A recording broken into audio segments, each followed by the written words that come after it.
प्रधानमंत्री नरेंद्र मोदी और ऑस्ट्रेलिया के प्रधानमंत्री स्कॉट मॉरिसन के बीच हुई द्विपक्षीय वार्ता। कोरोना, निवेश और व्यापार पर हुई बात। पीएम मोदी ने कहा, ऑस्ट्रेलिया से हमारा संबंध मजबूत और भविष्य उज्जवल। बिगड़ती आर्थिक स्थिति के बीच विपक्ष हुआ सतर्क। कांग्रेस नेता राहुल गांधी ने बजाज ऑटो के मैनेजिंग डायरेक्टर राजीव बजाज से की बात। आर्थिक हालात पर हुई चर्चा। राजीव बजाज बोले, लॉकडाउन से चौपट हुई इकोनॉमी, सच बोलने से डरते हैं लोग। भारत में पिछले 24 घंटे में कोरोना के 9,304 नए मामले आए सामने। 260 लोगों की मौत। अब तक 2,16,000 से ज्यादा लोग हुए कोरोना से संक्रमित।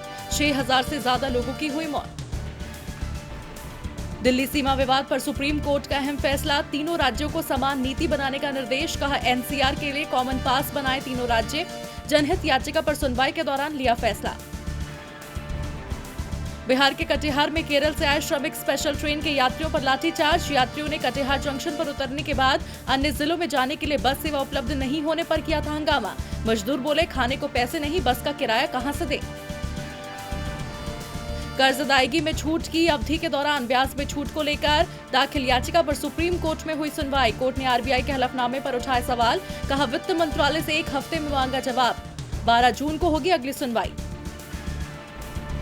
ड्राइविंग लाइसेंस और नए वाहनों के रजिस्ट्रेशन से जुड़े नियमों में जल्द होगा बदलाव। तैयारी हुई शुरू। केंद्र सरकार ने मोटर वाहन अधिनियम में संशोधन के लिए मिले प्रस्ताव पर सभी हितधारकों से मांगे सुझाव। अब अमेरिकी राष्ट्रपति जितने सुरक्षित विमान में सफर करेंगे प्रधानमंत्री मोदी। भारत आ रहे हैं 2 खास विमान। प्रधानमंत्री, राष्ट्रपति और उपराष्ट्रपति के लिए खास विमान बोइंग 777 सितंबर अंत तक भारत आने की संभावना।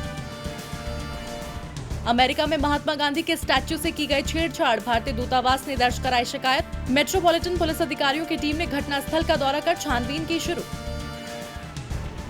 कोरोना काल में दिल्ली एम्स के सैकड़ों कर्मचारियों ने की 15 जून से अनिश्चितकालीन हड़ताल पर जाने की घोषणा। निदेशक को भेजा चेतावनी भरा ईमेल। कई मांगों को लेकर एम्स में नर्सिंग यूनियन पिछले कई दिनों से करा रही है विरोध दर्ज।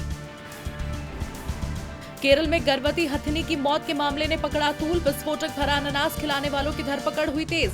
केंद्रीय मंत्री प्रकाश जावड़ेकर बोले, मामले को लेकर काफी गंभीर है केंद्र सरकार, दोषियों को बख्शा नहीं जाएगा।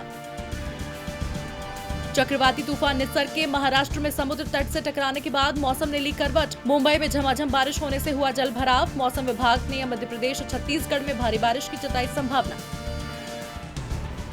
दुनिया भर में कोरोना का कहर जारी। 3,86,000 से ज्यादा लोगों की मौत। 65,51,000 से ज्यादा हुए संक्रमित। 31,44,000 से ज्यादा हो चुके हैं ठीक। रूस के राष्ट्रपति व्लादिमीर पुतिन ने की साइबेरिया में आपातकाल लगाने की घोषणा। एक ऊर्जा संयंत्र भंडारण केंद्र से लगभग 20,000 टन डीजल बहने के बाद लिया गया फैसला। लोगों को न हो कोई नुकसान, किया जा रहा है इंतजाम। सुप्रीम कोर्ट में आम्रपाली मामले में जस्टिस अरुण मिश्रा की बेंच ने की सुनवाई। एसबीआई कैपिटल निवेश करने को है तैयार। अब आम्रपाली के प्रोजेक्ट्स को पूरा करने के काम में आ सकती है तेजी। देश की 69 साल पुरानी साइकिल कंपनी एटलस ने फैक्ट्री में रोका काम। कंपनी में काम करने वाले 450 कर्मचारियों के सामने रोजी रोटी का खड़ा हुआ संकट। पिछले कई सालों से आर्थिक तंगी से जूझ रही है कंपनी। लार पर बैन के बाद स्पिनरों की हो टेस्ट क्रिकेट में वापसी। गेंद और बल्ले के बीच संतुलन बनाए रखने के लिए अनिल कुंबले का सुझाव। कहा, स्पिनरों के अनुरूप तैयार की जाए पिच। मैच फिक्सिंग में फंसे श्रीलंकाई खिलाड़ी। श्रीलंका के खेल मंत्री दुलास अलाहा पेरुमा ने दी जानकारी। आईसीसी कर रही है मामले की जांच।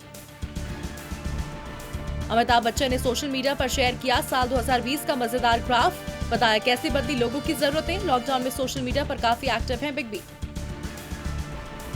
गीतकार अनवर सागर ने भी दुनिया को कहा अलविदा। अनवर सागर ने 80 और 90 के दौर में की थी कई अहम फिल्मों के लिए गीतों की रचना।